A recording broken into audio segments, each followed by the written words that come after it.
As notícias são muito importantes, meus amigos. Por quê? Porque dizem respeito a um rompimento de relações diplomáticas e comerciais, né, que é inesperado, né, e mostra a força, né, das manifestações ao redor do mundo, mostra também o valor da resiliência e da resistência do povo palestino. Eu estou me referindo ao final das relações diplomáticas, né, entre Turquia e Israel. Olha, é muito importante para a correlação de forças, né, entre Estados Unidos, Israel, né, e a resistência islâmica naquela região, o posicionamento da Turquia, tá? A Turquia é um membro da OTAN. A Turquia é dirigida por um presidente que sempre gosta de analisar até os últimos detalhes a tomada de algum tipo de posição, né? Fala-se que ele gosta de colocar os dois pés enfim, cada pé em uma canoa diferente, né? Mas o fato é que o Erdogan, ele tem sido um líder importante para a soberania da Turquia. E essa atitude do Erdogan e também da própria Turquia, né, mostra a capacidade que os turcos apresentam neste momento de resistência, tá, às pressões que, ao contrário do que todo mundo, especialmente aqui no meu país, acha, né, que não existe, né? O mundo, esse nosso imenso mundão de nosso Deus, aqui no meu país, no Brasil, acha que só o Brasil sofre pressão, né? Só o nosso governo sofre pressão, né? Uma pressão devastadora que o impede, evidentemente, de tomar algumas atitudes mais assertivas, né? Então veja, o Erdogan rompeu relações com Israel, exatamente, tá? Mas lá na Turquia, vamos lá, né? Na Turquia, né, os militares não são pró-Estados Unidos como aqui no Brasil, né? Lá na Turquia, os empresários não são pró-Estados Unidos e Israel como aqui no Brasil, né? Lá na Turquia não há financiamento, né, às ações de Israel como aqui no Brasil, né? Lá na Turquia tudo é muito mais tranquilo do que aqui no Brasil, né? Vocês que pensam, né? Vocês que pensam, gente, para começo de conversa, tá? No contexto político, porque lá na Turquia, vamos lá, né, o contexto político não é tão complicado para o Erdogan como é aqui para o nosso presidente Luiz Inácio Lula da Silva, né? Vocês que pensam, meu mundão. Vocês que pensam. O que mais o Erdogan, né, tem de problema na Turquia é justamente com os políticos turcos, que durante décadas e décadas foram cooptados pelo establishment estadunidense, né? Várias políticas feitas para inclusive concessão de bolsas para esses políticos que estudaram lá nos Estados Unidos. Vocês que pensam que a pressão é uma pressão quase insustentável, mas que é enfrentada evidentemente por um líder político que, né, que realmente vai para o enfrentamento, que não foge da briga, né? E que consegue acionar sua base de apoio quando a pressão se torna aí praticamente insuportável, né? Então a Turquia rompe relações com Israel, né? E relações diplomáticas. O que significa isso? O embaixador, rua, né? Desapareça daqui. Relações diplomáticas, não é pouca coisa isso, é muita coisa. E relações econômicas, gente. Ou seja, não vai mais, né, exportar e importar de Israel. É um mercado vital para os interesses israelenses. E não para por isso não. Tem muito mais ações aí, né, que serão construídas a partir de agora, né, pelos turcos, né, em associação com outras nações daquela região em especial, né, que condenam no momento, né, as agressões do Estado sionista contra o povo palestino e também contra o povo libanês, tá? Encerrou o Recep Tayyip Erdogan, encerrou Ankara, já não tem mais relações econômicas e diplomáticas com Israel, e com um detalhe importante, fincou o pé, sabe onde? Fincou o pé num outro terreno bastante complicado, gente. Qual terreno? Nós não vamos voltar atrás. Nós não voltaremos atrás, de maneira alguma, exceto se coisas acontecerem aí, né, enfim, para o benefício do povo árabe palestino, né? Ou seja, não vai ter pressão, né? Já está assumindo que pode ter pressão que for, que nós não vamos voltar atrás, tá? Então, é uma medida importante porque ela não deixa margem, sabe, para o recuo neste sentido, né? Então, realmente não tem como não admirar, tá? O Erdogan, em conversa com representantes da imprensa, né, acrescentou que Ele disse que a Turquia não manterá e não mais desenvolverá relações com Israel, né? E acrescentou que essa é a posição final do governo e não voltará mais atrás, tá? Ele fez essa declaração após voltar de onde? Da Arábia Saudita. Eu tô falando para vocês, Arábia Saudita, paremos de ficar julgando a Arábia Saudita apenas como um país, né, que não tem importância, tal, que muitos falam, que é apenas, né, ligado aos Estados Unidos.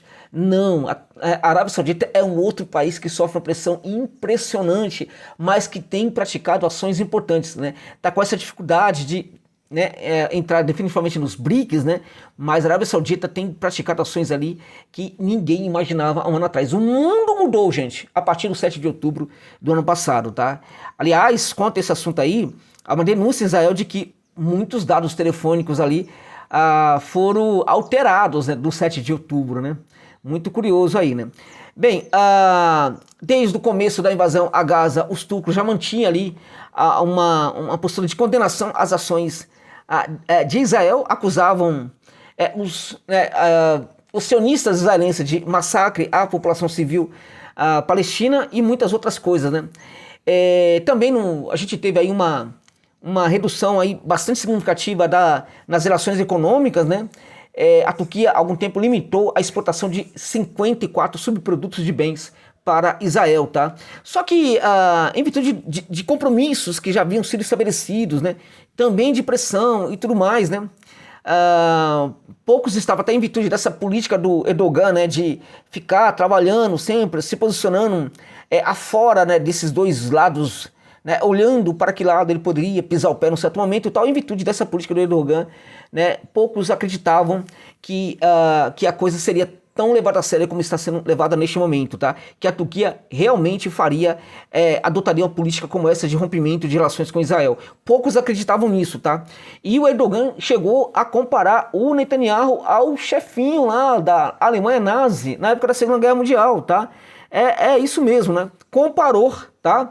E assim, criticou, né, também várias nações, né, que têm mantido relações comerciais com Israel. Segundo ele, né, adianta nada, né, ficar criticando Netanyahu e a postura bélica genocida de Israel, ao mesmo tempo, né, continuar mantendo os laços comerciais estreitos com a nação sionista ali do Oriente Médio, tá? Muito importante, porque é um recado também para alguns outros aí, né? Aqueles, evidentemente, que têm ouvidos, né, vão escutar, né? Enfim, adianta nada ficar criticando, de vez em quando falar e criticar, olha, eu sou contra o genocídio, não sei o quê, mas manter relações diplomáticas, relações econômicas e tudo mais. E se você acha que o Erdogan falou isso para o presidente do Brasil, você pode ter certeza que ele pouco pensa no Brasil, no presidente do Brasil. Ele está falando para as autoridades do Oriente Médio e, sobretudo, para as autoridades da Europa, tá? Infelizmente, tá? O papel geopolítico do Brasil vem sendo reduzido, vem perdendo importância sim no cenário geopolítico, e claramente que perdeu muito depois dessa atitude aí de evitar com que a Venezuela entrasse nos BRICS, tá? Gostemos ou não no governo Lula, mas o fato é que o Brasil tem perdido sim relevância política também, né? O próprio diplomata, enfim, mais importante hoje, né? Com a missão mais importante hoje, né? Enfim, de se relacionar com os países, né, de interceder em questões geopolíticas, é um diplomata, né, que, enfim, né, é totalmente estadunidense, né? Então, né, Mauro Vieira, aí a coisa fica complicada, tá? E outra coisa, para piorar muito mais ainda, a Austrália, o que tá acontecendo com o mundo, hein? A Austrália reconhece a soberania permanente da Palestina, tá? O que configura uma mudança de política também que beira o inacreditável. Sabe por quê, gente? Porque a Austrália é administrada por um governo que, inclusive, vem gerando ações importantes ali pró-estadunidense contra a China. A Austrália, que vem ali, de certa forma, aceitando, né, essa tentativa estadunidense de criar uma espécie de OTAN asiática, né, para atuar contra a China. A Austrália, é isso mesmo, né, endossou, né, a resolução da ONU, né, afirmando a soberania, né, permanente dos palestinos dentro do território palestino ocupado por Israel, que é, como eu disse, o que marca aí uma mudança significativa. O informe sobre esse ponto veio do The Guardian, que é esse jornal britânico, né, muito pró, né, as ações do Reino Unido contra a Europa e também dos Estados Unidos contra a Europa e contra o mundo, né? O The Guardian, que não deixou, inclusive, de criticar a Austrália, tá? A Austrália, portanto, se junta, tá, com as 158 nações, tá?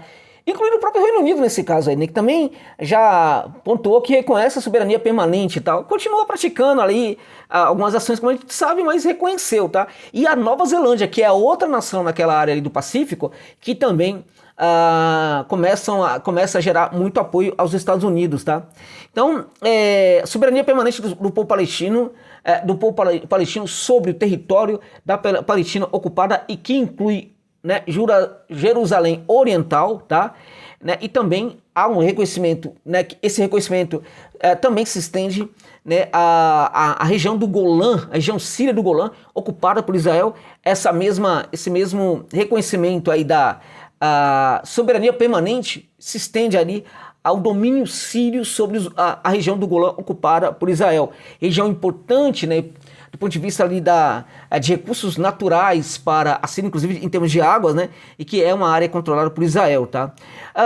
Vamos deixar claro que houve ali 7 nações que se opuseram, evidentemente, a essa resolução. Dentre elas estão os Estados Unidos, claro, Israel, claro, né, o seu fiel escudeiro Canadá, né, que é um outro estado ali dos Estados Unidos, na verdade, na prática, né? Esses países se opuseram, enquanto 11 nações se abstiveram aí, enquanto essa resolução aí, tá? Agora, essa resolução vai avançar para a Assembleia Geral das Nações Unidas, tá? E houve muitas declarações, é impressionante, porque a tomada de posição da Austrália foi uma tomada de posição, né, que também não deixou margem, tá, para dúvida, tá? Foi muito forte, né, com a porta-voz da ministra das Relações Exteriores, Penny Wong, declarando ali, fazendo declarações muito importantes pró-Palestina, né, né, o povo palestino que hoje tanto está sofrendo na Cisjordânia e também em Gaza, né, e condenando assim brutalmente as ações de Israel, tá? Já o The Guardian disse que entende, né, que a Austrália expressou decepção com a falta de referências às resoluções, às ações do Hezbollah contra Israel. Ou seja, não dá para relativizar, The Guardian. Uma coisa nesse caso é uma coisa, outra coisa é outra coisa, tá? Tá querendo trazer outra discussão aqui para tentar deslegitimar a posição australiana. Olha o papel do The Guardian. Gente, para de ler esse jornal. Para de ler esse jornal cretino aí, tá? Houve muita crítica, né? Também houve ali uma situação aí. Os Estados Unidos também manifestou decepção. O próprio The Guardian fala da decepção estadunidense e assim por diante, tá? Não tem jeito, não tem jeito. A Austrália, portanto, caminha para praticamente, né? Ela entra dentro, né, daquele grupo de países, 160 países, que neste momento apoia a existência de 2 estados, tá? Podemos no futuro falar que isso não vai funcionar, que isso aí não dá para ter um estado sionista junto com outro estado palestino, ok, mas é um primeiro passo. Eu acho que é uma vitória parcial importantíssima. Já falei para vocês em outros momentos que a solução de 2 estados, ela é quase que praticamente impossível, porque eu acho que há uma condição para que ela possa funcionar. Para ela funcionar, este apoio de essas nações, esses 160 países que hoje apoiam a criação de 2 estados, a existência de 2 estados ali no Oriente Médio, um estado judeu e outro estado palestino, esses 160 países têm que entender que não basta só apoiar, né, a criação dos 2 estados, mas precisam apoiar constantemente, depois da criação dos 2 estados, né, o Estado palestino, tá? Não pode retirar apoio depois. Inclusive, esse apoio precisa ser econômico. Por quê? Porque a construção da soberania palestina, uma vez que tenhamos 2 estados, só vai ser possível com o apoio brutal, né, de países que teriam apoiado ali a criação dos 2 estados. Sem este apoio financeiro, inclusive, e político, né, Israel vai simplesmente massacrar o Estado palestino, simplesmente vai declarar guerra, né, a uma Palestina muito fragilizada, né, vai ter muita dificuldade e as coisas vão continuar mais ou menos como estão acontecendo no dia de hoje. Mas é muito importante, portanto, que este primeiro passo seja tomado. Olha, gente, comentar também com vocês sobre, né, as ações dos Houthis, tá? Os Houthis alvejaram enfim, porta-aviões, gente, gigantesco, né, bilionário, Abraham Lincoln, tá? E também destroyers estadunidenses, né, frustrando aí um ataque ao Iêmen. Isso aconteceu de terça para quarta-feira, tá? Foi em resposta ali, portanto, a agressão que o Iêmen vem sofrendo do Reino Unido, né, e também dos Estados Unidos, né, e também o povo palestino vem sofrendo que as forças armadas do Iêmen anunciaram essas duas grandes operações que foram realmente importantíssimas, tá? De acordo com o brigadeiro general Yahya Sari, né, as operações foram conduzidas com sucesso durante um período de 8 horas, né, utilizando-se de mísseis e drones, tá, causando danos importantíssimos ali, significativos aos navios de guerra estadunidense, tá? A primeira operação teve como alvo o porta-aviões USS Abraham Lincoln, tá? Que é o mais importante, que é o único que tá ali, tá? Que os outros foram todos embora, né? Da região, até para cuidá-los, até porque não estavam conseguindo suportar aquela situação toda, tal, né? Então houve, portanto, esse navio aí, esse porta-aviões aí, o Abraham Lincoln, que foi atacado no Mar da Arábia, tá? E para tanto foi usada a combinação de mísseis de cruzeiro e drones, né?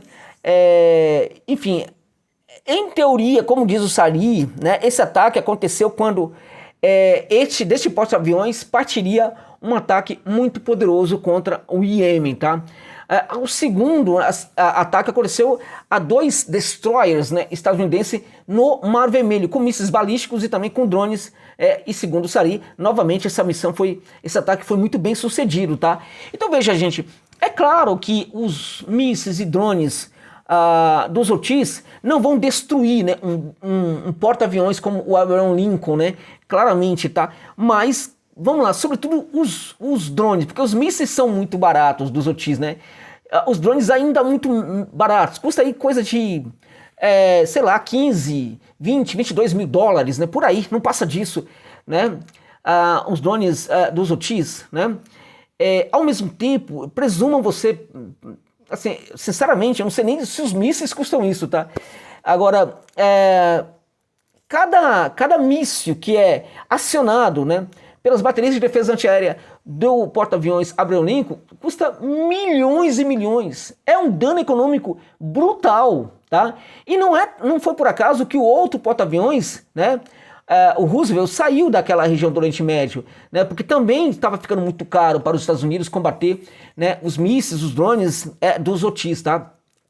Vamos lá, só notícias boas, evidentemente, tá? Agora, essa questão da Austrália realmente supera a expectativa, né, sem dúvida nenhuma, supera muito a expectativa, e acho que o que supera ainda mais a expectativa foi a atitude do Erdogan e da Turquia, tá?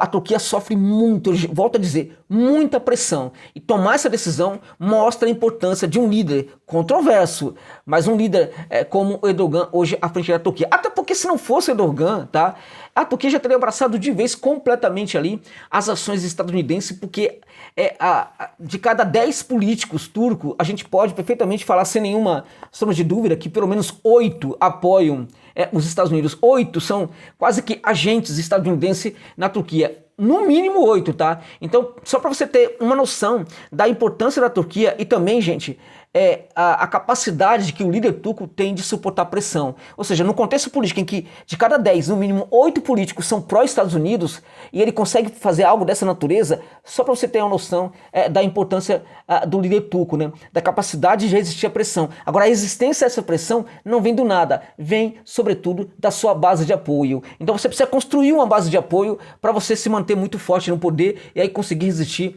às pressões. Se você se afasta da sua base de apoio, aí fica difícil, né? Esse recado você sabe para quem é, né? Acho que sabe, né? É isso. Amigos e amigas, muito obrigado pela generosidade de apoiar esse trabalho e de ficarem comigo até o final deste vídeo. Abraço a todos vocês, irmãos e irmãs, em vários locais do mundo. É isso.